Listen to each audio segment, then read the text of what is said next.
Sup, it's Hallie. Welcome back to Pages of Life. When we last left off, Yuri was infertile and her mom was dead and her husband was paralyzed. Yay. Sorry for not visiting yesterday. Sayori forced me to go home and sleep after the funeral. I'm glad she did. You look much better today, hon. I've been worried about you. I've been worried about you too. The rolling of the bed moves him away from where I can see him. It does this so that blood doesn't just pool on his back while he lays there. We've both gotten used to it by now, and I just wait for it to roll him back into my view. I'm planning on starting to pack all of our belongings in our apartment. I'll be inheriting my mom's house, so we might as well move there. It has much more space for medical equipment so that when you leave the hospital I can care for you better. I see a look of concern on Jean's face before the bed rolls him out of my view again. I know the doctor hasn't said anything about releasing you yet, but you seem stable. You are breathing on your own. You can eat normally with help. But I'll just be laying there. Forever. We'll be together, that's what matters. And we can look into one of those motorized wheelchairs you control with just your head, so you can move around the house. I'll just be a burden on you. I carefully put my arms around him. I don't want to hurt him. You will never be a burden to me, my love. I let go of him before the bed rolls him away again. And your spine was hurt, but not broken, so there's still a slight chance you might regain some movement or feeling. Very slight, according to the doctor, but... Out of the corner of my eye, I see a small shift at the far end of the bed. I turn my head to look. Did you just move? Huh? I don't think so. I've been trying off and on like the doctor has asked me to, but so far nothing. I thought I saw your foot move. Try again. I stare intently at the part of the blanket covering his feet. Not even a twitch. Anything? If it did move, I couldn't feel it. Try moving your toes. My heart leaps as I see the blanket move a bit. It moved. It did? I can't really see my feet very well from here. Can you raise the bed up so I can see better? You know, the nurse told us not to change the positioning of your bed. It's dangerous with the way it rolls. But let me untuck your feet. I uncover them and see that the big toe on his right foot is wiggling back and forth. I put a pillow underneath it for him. Thanks, I can see it now. I really am moving it. I pinch it. Do you feel that? Nothing. Can you move any of your other toes? I'm trying to move everything I can right now. None of his other toes are moving but the one. A quick check of his hands confirms there isn't any twitching or movement there either. Looks like it's just the one. Still, that's encouraging. If you regain the use of a toe, you might recover more. Maybe. Happy thoughts. He sighs. You're right. Happy thoughts. It may not seem like much, but yesterday I would have said this was impossible. We spent the rest of the day celebrating the miracle of a single moving toe.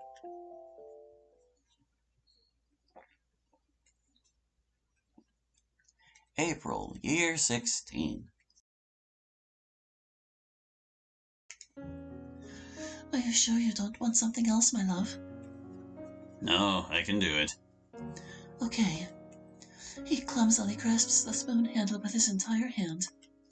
I watch as he jerkily puts it in his bowl of soup. I can see an intense look of concentration on his face. He slowly lifts the spoon out of the bowl. While I know he is being as careful as possible, his hand is still incredibly shaky, and most of the soup in his spoon falls back into the bowl. Only a tiny amount of broth remains on the spoon, but that's good enough for him right now. He opens his mouth and tries to bring the spoon towards it. For a minute, I think he might succeed, but his arm suddenly jerks, spilling what's in the spoon onto his bib. Shit! Language. Sorry, it's just... He makes a fist with his other hand and bangs the table with it. Jean, you're being too hard on yourself. He really is.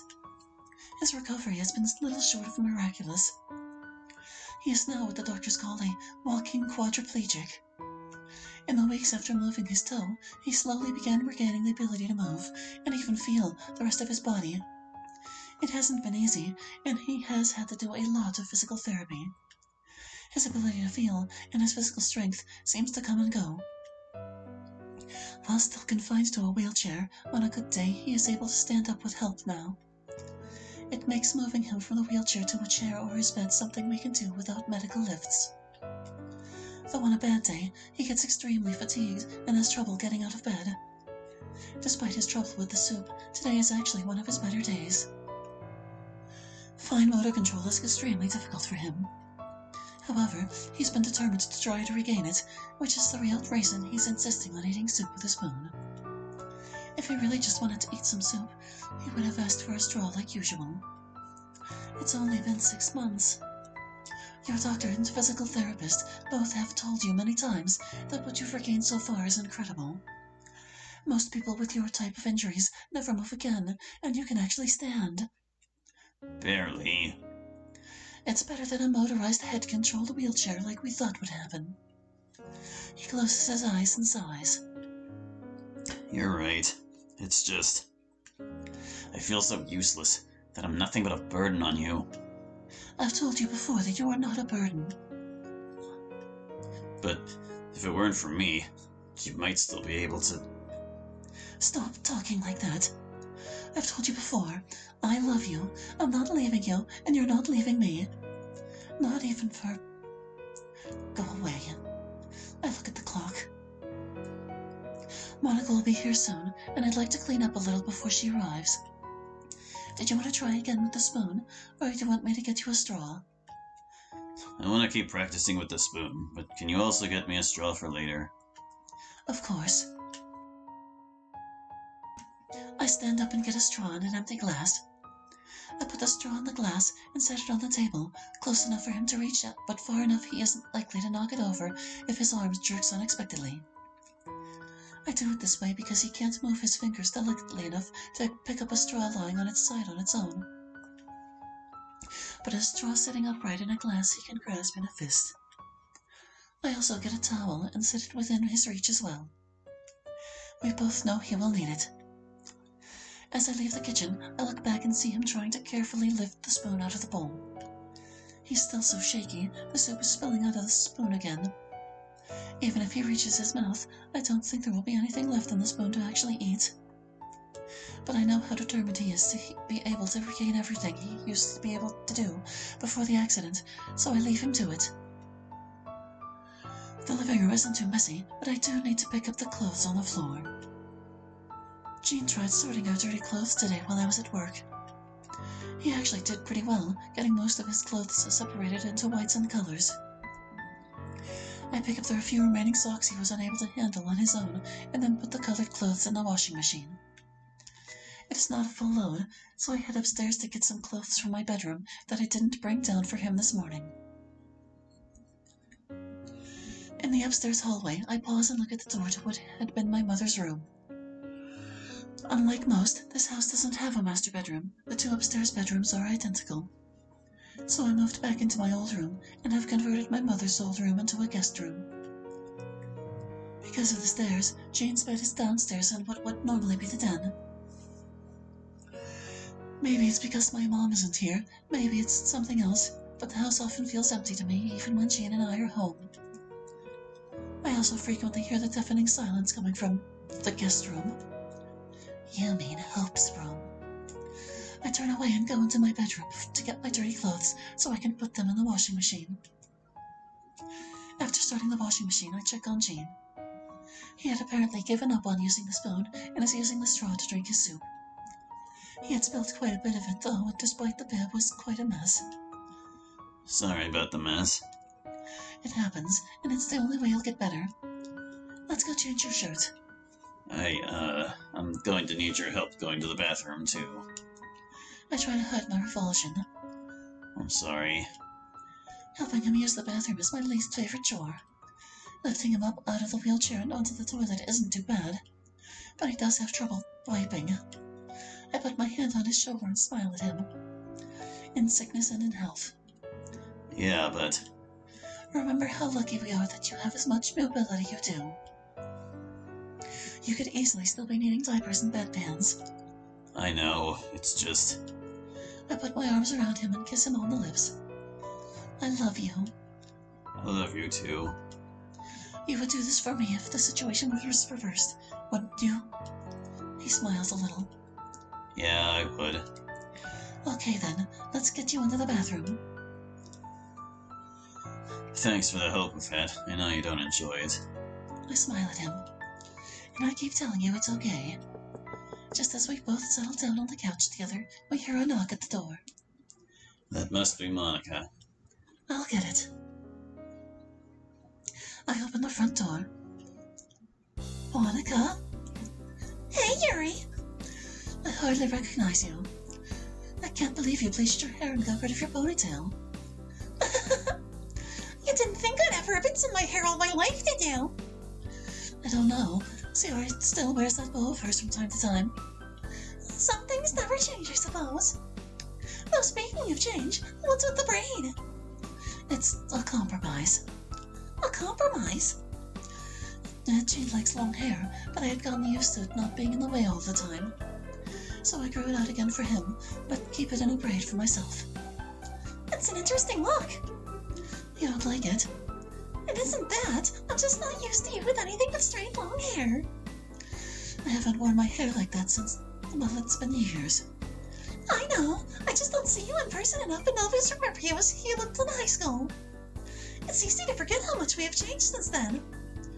Well, come on in. No sense in standing in the doorway forever. I hadn't noticed him standing behind her in the doorway, but Rikuo follows Monika into our living room. Although I've seen pictures of him, and of course the wedding video, Rikuo surprises me a bit. He doesn't look like the kind of guy I would have expected Monika to date, much less marry. Part of that may be the fact he doesn't seem particularly attractive to me, though I really like his taste in clothes for some reason. Of course, it doesn't matter that he's not my type, just so long as he's Monika's. Jean, meet Monika. Monika, this is Jean. I've heard so much about you. It's a pleasure to finally meet you in person. He unsteadily holds out his hand towards her. He takes his hand and shakes it, or she takes his hand and shakes it. Likewise. And this, of course, is my husband, Rikuo. Good to meet both of you. So tell me a bit about yourself, Jean. I'm a little curious about the guy that finally managed to meet Yuri's strict standards for a boyfriend. I give her a side glance, but I see she's just teasing me in a friendly manner. Not much to say. I'm a bit of a bibliophile. I suppose I shouldn't be surprised Yuri married another book lover. She always had her nose in one back in high school. She still does. So do you. Which is why I don't complain when you do it. He winks at me. Do you read horror or fantasy too? Yuri has gotten me to read some horror, but I prefer sci-fi and fantasy. Oh, so you have a common genre you both enjoy. Yes, but it means things get a little tricky for us when a new Everlast Saga book comes out. I bristle a little at remembering the last time that happened. I know I should have bought each of us a copy instead of trying to share. I also enjoy tabletop RPGs. You play Dungeons and Dragons? I prefer GURPS myself, but games like that, yes. So do I. I've been trying to convince Monika to play with me. You should, Monika. It's quite fun. Jean convinced me to go to one of his game nights once, and I ended up joining the group. I have trouble picturing you playing games like that, Yuri. It was a natural extension of the board game group I was involved with in high school. I never knew you were into board games back then. I have always enjoyed them, and tabletop RPGs are like combining board games with literature.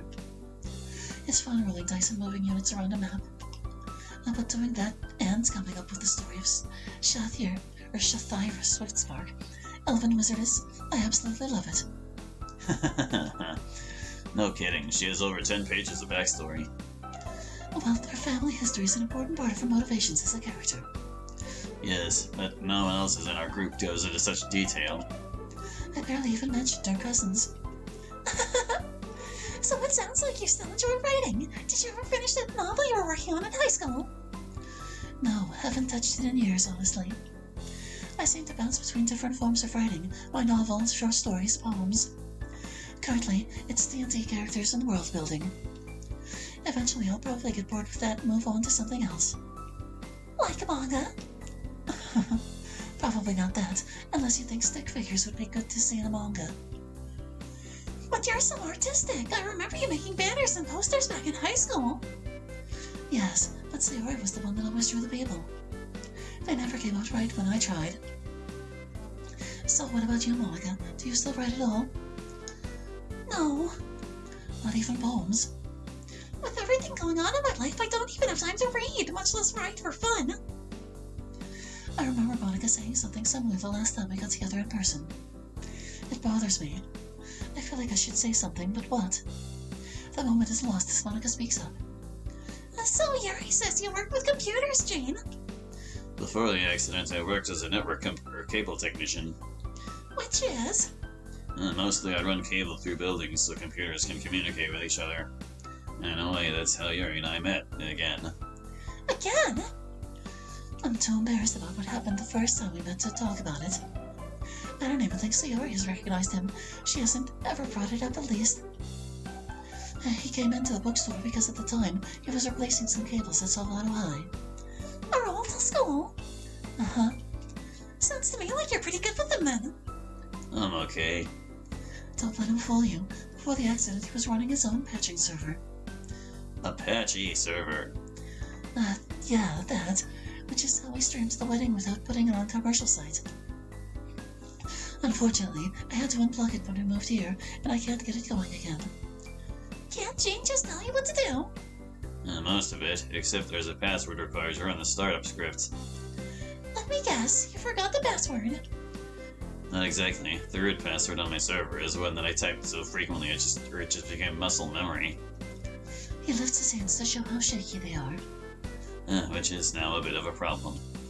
It also hasn't exactly been a high priority for me since I've been focusing on physical therapy. So will you make a full recovery? A full recovery to what I once was? Probably not. But there's a good chance I'll eventually walk again and hold down a job. The doctors aren't certain how much he'll regain. I think they're surprised by how much he can do now. But his body is healing well, and he's working hard with his therapy, so we're all optimistic. So enough about me. Tell me a bit about yourself. Jerry tells all these crazy stories about the things you did in high school, but I feel like I hardly know you. What crazy stories? It was the literature club, not the football team. Well, she once mentioned something called the Happy Pig incident. That was not ski. Mostly. And we all swore to never talk about it again. One thing about being the quiet one, I was never involved in anything that would be embarrassing now. I don't know. I'm certain Jean would enjoy hearing about how. We promised to never talk about it again! Just like I promised to not tell anyone about the time you smuggled in. I'd forgotten all about the bottle of wine. Hey, so where's Akiko? Are you sure you don't want to keep talking about old times? Yes. Thought so. Akiko is at Monika's parents' house right now. Why didn't you bring her? The main reason for this trip was for us to get to know Monika's family better. The only reason we were able to visit you was because my parents wanted some grandparent time with her. Well, I'm glad you did. I just wish the others could be here too. Yeah, bad timing there, I suppose. Natsuki had to work tonight, of course. Sarah was busy with something. She was a bit vague about what, though. I am a bit disappointed. This could have been a rare chance for the entire club to get together again.